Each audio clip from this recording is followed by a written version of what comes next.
E o caso do Agenor, a Capivara e a Luísa Mel, nossa, o troço embaralha muito. Dessa vez você vai ver aqui comigo o Agenor falando da Luísa Mel. Ele se sentiu traído. Não só ele, como a própria deputada também está falando. Eu vou trazer aqui a reportagem e mostrar para você ao vivo aqui. E também depois eu quero falar sobre esse assunto, como assim a Luísa Mel teve o contato e uma reunião com o IBAMA. Isso até agora não entrou na minha cabeça. Não faz sentido, visto que ela não é agente ambiental, ela não é nada do governo. Não faz o menor sentido que ela tenha entrado nessa história. Mas eu vou te mostrar aqui a reportagem. Se liga aqui na entrevista da Jovem Pan. Nobre deputada e do Agenor, realmente, como foi que ela colaborou para que tudo isso estivesse acontecendo?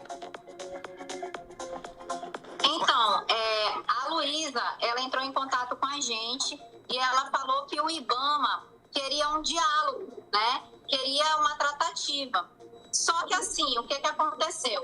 A gente aceitou todas as ajudas, inclusive não foi só ela, várias outras pessoas se ofereceram para isso e nós acreditamos. E sempre as pessoas falavam assim, olha, nós vamos falar com o IBAMA, vai dar tudo certo, nós vamos conseguir deixar a Filó aí com vocês. Só que o que aconteceu? Essas pessoas acabaram atrapalhando esse processo, porque a gente perdeu tempo de entrar com ação judicial, de entrar com pedidos administrativos, e nós fomos meio que induzidos por tanta pressão a ter que entregar a Filó, né? Então, peraí, vamos por parte aqui. Vamos por parte que tem mais. Agora eu vou botar para você ouvir o Agenor falando da Luísa Mel. Mas antes aqui eu quero lembrar. Olha, é inconcebível na minha cabeça que a Luísa Mel tenha um contato com o presidente do IBAMA para ter uma reunião com o presidente do IBAMA e isso atrapalha o processo, cara. Isso não pode. Não pode, entende? Bora ver o que o Agenor falou da Luísa Mel aqui. Ela vive em excelentes condições, a gente viu nas fotos. Ele é ribeirinho, ela tem terreno à vontade ali para fazer o que ela precisa. Pode falar, Agenor. Na legislação brasileira é proibido se promover com animais silvestres, né? Usando a imagem deles. E por isso eu não posso. No caso voltando para a Luísa, ela, além de prejudicar, ela pegou vídeos meus antigos, tentou manchar minha imagem da pior forma, me chamou de monstro e depois veio pagar de amiga, né? Falar aqui logo, desabafar mesmo. Na verdade, Então, o que acontece aqui? O cara interrompeu ele, depois eu vou para outra pergunta. Mas vocês podem procurar e vocês vão ver a reportagem completa.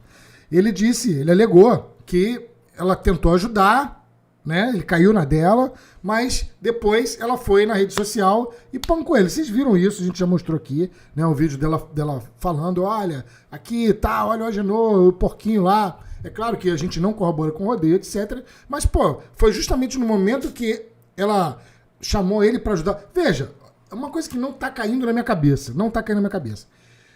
Eles foram autuados, né? Então ele tinha todo o direito de se defender. Nesse meio tempo, ela e mais outras pessoas chegaram, não, deixa que a gente resolve, eu falar com o IBAMA. E de fato ela conseguiu, ela postou no stories dela, é que apagou, mas ela postou no stories dela, uma reunião entre ela, o presidente do IBAMA, eu e Neia. Nesse momento ela entra, ela mesma fala no vídeo, ela entra e de repente do nada, ela cai. Né? O cara tá lá na Amazônia, o dele não cai a internet, ela tá em São Paulo, onde não tem problema nenhum, quer dizer, raramente tem problema com rede, quer dizer, só se chover, etc. Vocês sabem muito bem que comparado entre a internet do Amazonas e de São Paulo, cara, a probabilidade é muito menor de cair em São Paulo, mas a dela caiu e deixou ele sozinho no meio da reunião. Ele não teve tempo de procurar advogado, nada disso, etc. Cara, assim, enfim, eu não vou tomar esse partido aqui, porque isso é uma coisa muito pessoal, apesar dele falar ali, olha, já que é pra desabafar, vou desabafar logo, né? Ela tentou me ajudar e depois foi na rede social e me massacrou. Foi isso que aconteceu. Mas não é sobre esse problema que eu quero falar aqui. É sobre o problema do tipo, até quando a gente vai aturar pessoas que não são da área, não são técnicos da área. A Luísa Mel não é bióloga, a Luísa Mel não é veterinária. E pessoas assim interferindo no meio político, interferindo dentro do assunto técnico de órgãos como, por exemplo, o IBAMA, falando sobre o meio ambiente, sem saber sobre o meio ambiente. A galera que não sabe nem por onde a galinha mija, simplesmente querendo dar pitaco sobre o meio ambiente, como ela fez muitas das vezes, como no caso dos santuários, né? Onde ela interviu batendo no zoológico. E aí eu quero chegar aqui de novo no mesmo ponto. Eu quero lembrar que ela e o grupo dela criou uma ideologia contra os zoológicos. E eu quero lembrar para a população que os zoológicos são extremamente importantes. Zoológicos são atrelados a museus, são atrelados a universidades públicas, no qual se fazem muitas pesquisas, muitas descobertas médicas, muitas descobertas dentro da biologia, muitas descobertas dentro da parasitologia, muita descoberta dentro da conservação dos animais são feitas dentro dos zoológicos e, no entanto, colocou-se na cabeça das pessoas que zoológicos são malvados, que vão acabar... Não. Olha só, vou aproveitar o momento aqui desse debate para ressuscitar esse assunto, porque essa ideologia elegeu um monte de deputado e um monte de vereador batendo em cima de zoológico, batendo nos zoológicos. À toa, vale lembrar que zoológicos já erraram, a gente não vai passar pano aqui, mas não é porque uma mãe foi uma péssima mãe que a gente vai acabar com o direito de todas as mães serem mães. Eu quero lembrar que os zoológicos estão se readequando, muitos se transformando em bioparques, e que são importantes, principalmente no quesito educacional, do conhecer para preservar.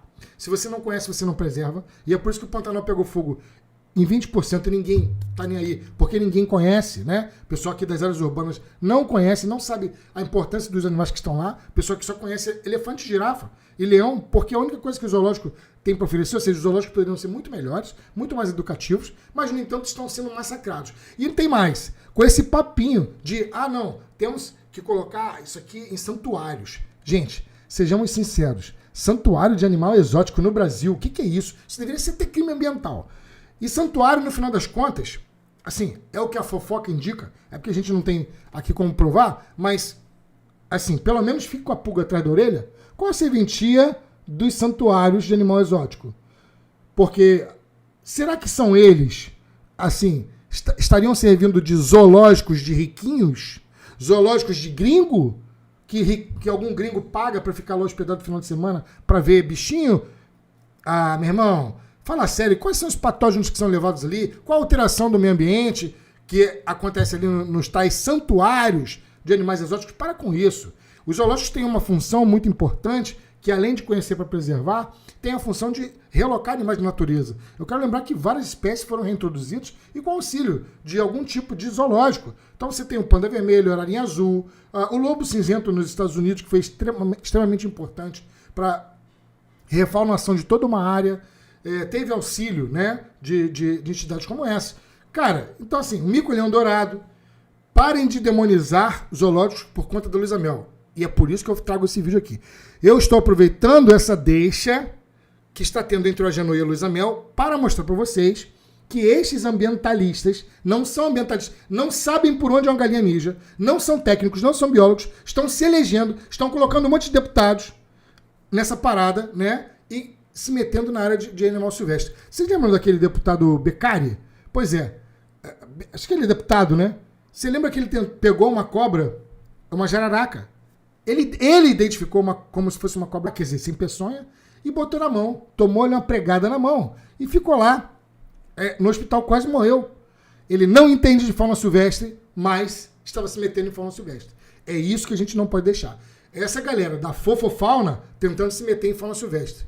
E foi o que a Luísa Mel estava fazendo. Como é que ela fez isso? Batendo nos zoológicos. E é por isso que eu estou aproveitando esse momento aqui para fazer essa denúncia e mostrar para a população que os zoológicos são importantes e que a fauna silvestre ela deve ser comentada, deve ser respeitada e por técnicos. Os técnicos é que devem agir sobre a perspectiva da fauna silvestre e não amadores que não são da área.